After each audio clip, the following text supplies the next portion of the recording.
The subject that seemed endless has finally reached its decisive point. There were months of speculation, weeks of discussions, days of impatience, and hours of uncertainty.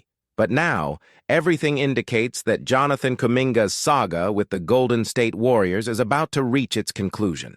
The young Cameroonian forward, who has divided opinions among fans and analysts alike, is preparing to sign the qualifying offer. This step completely changes the course of the franchise and the way the roster will be built, not only for this season, but also for the years ahead.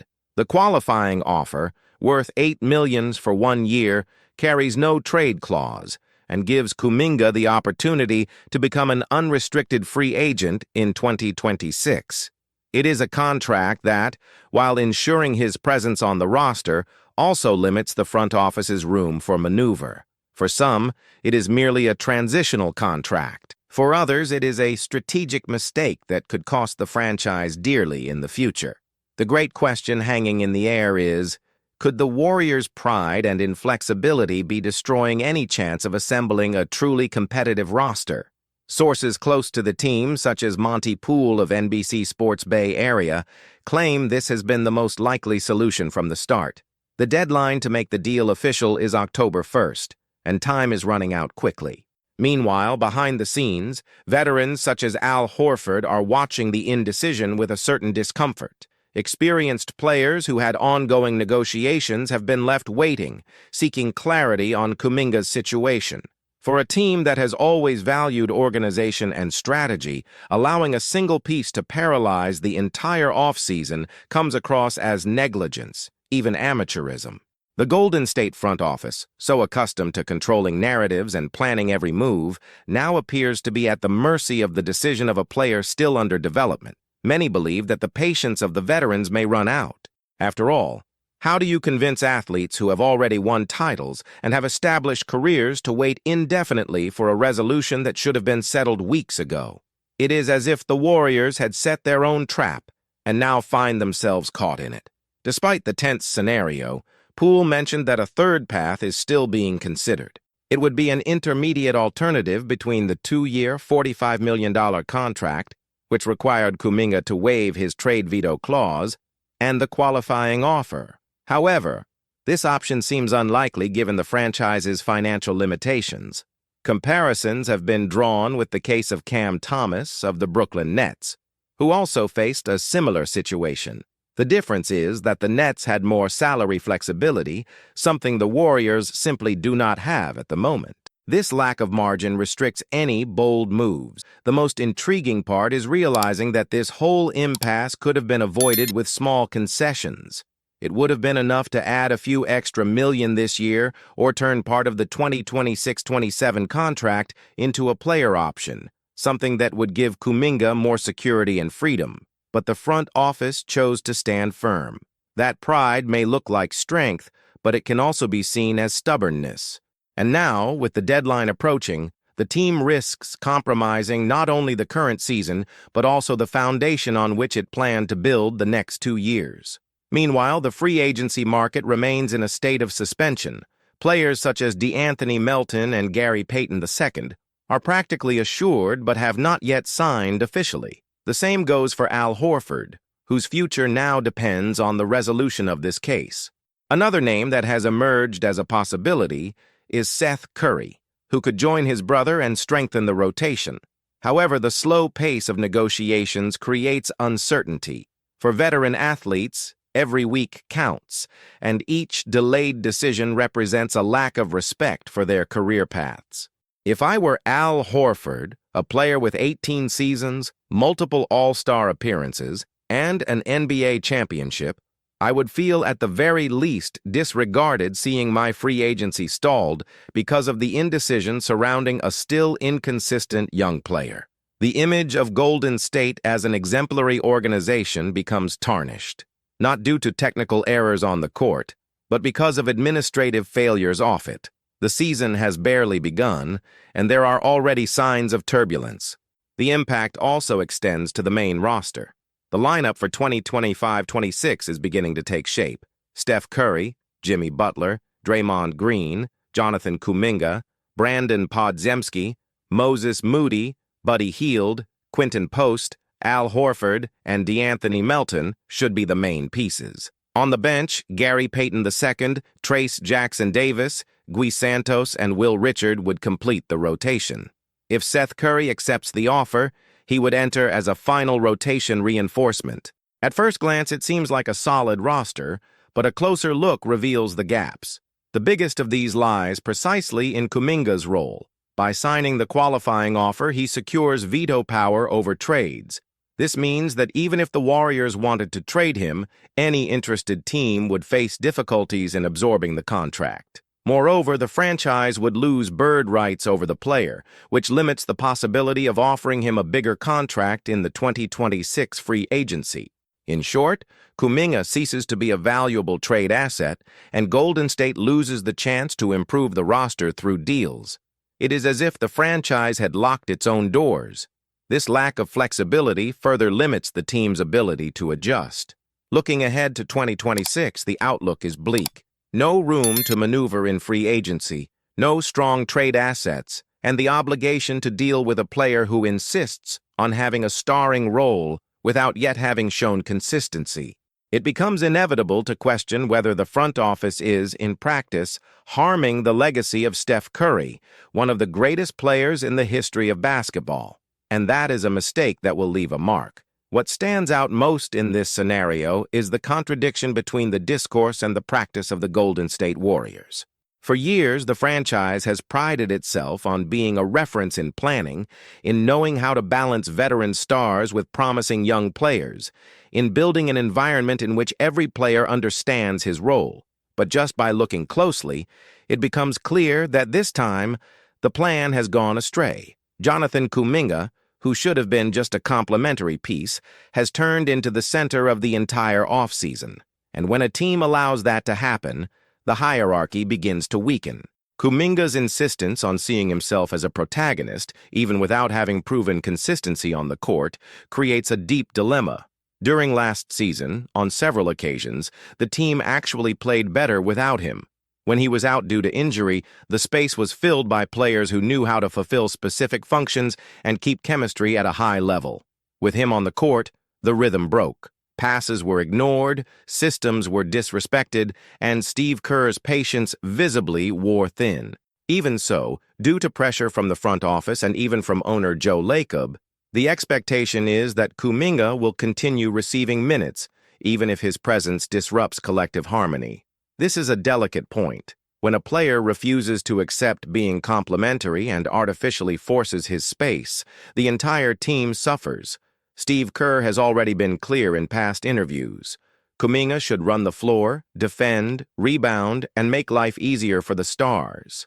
But the youngster chose instead to try to establish himself as an offensive reference. The result was predictable: a drop in performance, silent conflicts, and the sense that the Warriors were playing against themselves. Nothing has changed since then. The difference now is that his contract gives Kuminga even more power and less power to the coach. The impacts of this go far beyond the locker room. Fans, who for a decade had grown accustomed to seeing the franchise set trends, are starting to feel frustrated. There is a consensus among many that this roster, the way it is currently built, does not have real conditions to fight for the title. It might even reach the playoffs, but will hardly get past the early rounds. And the big loser is Steph Curry, who continues delivering performances at a historic level, but sees around him a team limited by misguided administrative decisions. NBA history shows that accepting the qualifying offer rarely ends well for the player. It is a risky bet, almost always driven by ego and by the illusion that the market will offer something better in the future. Few cases have had a positive outcome, and in Kuminga's case, the signs are not promising. He does not have a track record that justifies such confidence. On the contrary, he has shown flashes of talent, but has never managed to establish himself as an indispensable piece. His stance may convince some, but within the league, the reputation of inconsistency weighs heavily. And if we look at the numbers, the scenario becomes even clearer. In games where Kuminga had more than 30 minutes on the court, the Warriors rarely displayed efficiency. Yet when his playing time was reduced to 15 or 20 minutes, or even when he was out injured, the collective flowed better. This is more than coincidence. It is a direct reflection of his difficulty in adapting to the role the team requires. Kerr knows this. The roster knows this. Even the fans know this. But out of stubbornness or external pressure, the front office insists on keeping him at the center of the narrative. The consequence is clear. Golden State becomes stuck. With no room in the salary cap, no strong assets for trades, and no prospect of a big move in 2026. The alternative will be to bet on secondary players like Moses Moody or Buddy Hield in future negotiations, but even that does not seem viable at the moment. What was once a team known as a market intelligence reference now seems to be merely reacting to events, unable to anticipate scenarios. The stalled free agency reinforces this feeling. While other franchises adjusted their rosters quickly, the Warriors stood still, waiting for the decision of a player who should not wield such power. This has a direct impact on relationships with veterans like Al Horford, who, at 38 years old, cannot afford to waste time in indecision. Every season could be his last, and being at the mercy of an administrative stalemate is almost an insult. For a player with Horford's trajectory and discipline, this is something difficult to accept. On the court, the projected combination for next season raises doubts. Jimmy Butler, newly arrived, will bring defensive intensity and a winning mentality, but he will depend on a roster willing to follow him. Draymond Green remains the defensive engine, but he no longer has the same physical impact as before. Brandon Podziemski and Moses Moody may grow, but they are still young. Buddy Hield is a lethal shooter, but limited in other aspects. Al Horford can provide experience, but his body is already taking its toll. The bench has interesting options, but not decisive ones. And in the midst of all this, Kuminga's figure continues to hover as a question mark. It is impossible not to think about Curry's legacy. One of the greatest players in history, a league icon, someone who changed the way basketball is played. He deserves a team that respects him, that maximizes his final years at the highest level. Instead, he seems trapped in a project that insists on avoidable mistakes. The fans know it, the analysts know it, and even the opponents know it. If nothing changes, the Warriors may be wasting not just a season, but the chance to close out the Curry era with dignity. With every poorly calculated move from the front office, Golden State drifts further away from the model that once made it exemplary. Jonathan Kuminga's dilemma is not just a contractual issue, it is a reflection of a silent shift in the franchise's philosophy. During the dynasty years, the Warriors always made firm decisions, prioritized the collective and establishing a clear hierarchy. Players knew exactly what was expected and what they had to deliver. Now the impression is that the team has lost its grip, allowing itself to be dragged by the wishes of a player still in the midst of his maturation. If we look at the franchise's history, it becomes evident that its greatest successes came when management managed to combine discipline with creativity. That was the case when drafting Curry, when believing in Draymond, when giving freedom for Kerr's offensive system to flourish. Every detail seemed calculated. Today, however, indecision reigns. The Kuminga case has become a symbol of this new phase, a mix of front office stubbornness, veterans' anxiety, and unrealistic expectations placed upon a player who has not shown consistency. The impacts of this also extend to the market. Other teams are watching closely, and the outside perception is one of fragility. When rivals perceive that a franchise has lost clarity of purpose, they exploit that weakness. Signings that could strengthen the Warriors end up going to more organized competitors. Trades that could bring balance are not carried out because the main bargaining chip is now blocked by clauses. In a league where every detail matters, this loss of credibility carries weight. Another point that cannot be ignored is the psychological factor within the locker room. Players like Jimmy Butler and Draymond Green are known for their intensity and constant demands. They do not tolerate a lack of commitment. What will coexistence look like when they realize Kuminga is unwilling to embrace a supporting role? The risk of friction increases, and in a roster already under pressure, any crack can turn into an irreparable fracture. Golden State also faces a curious paradox. At the same time it tries to prepare for the future, it continues to depend on the present.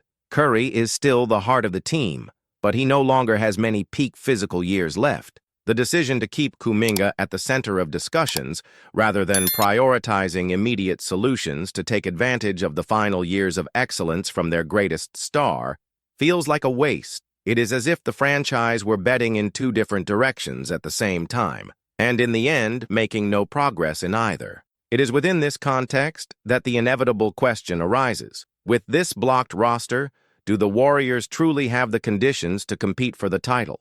The most honest answer right now is no.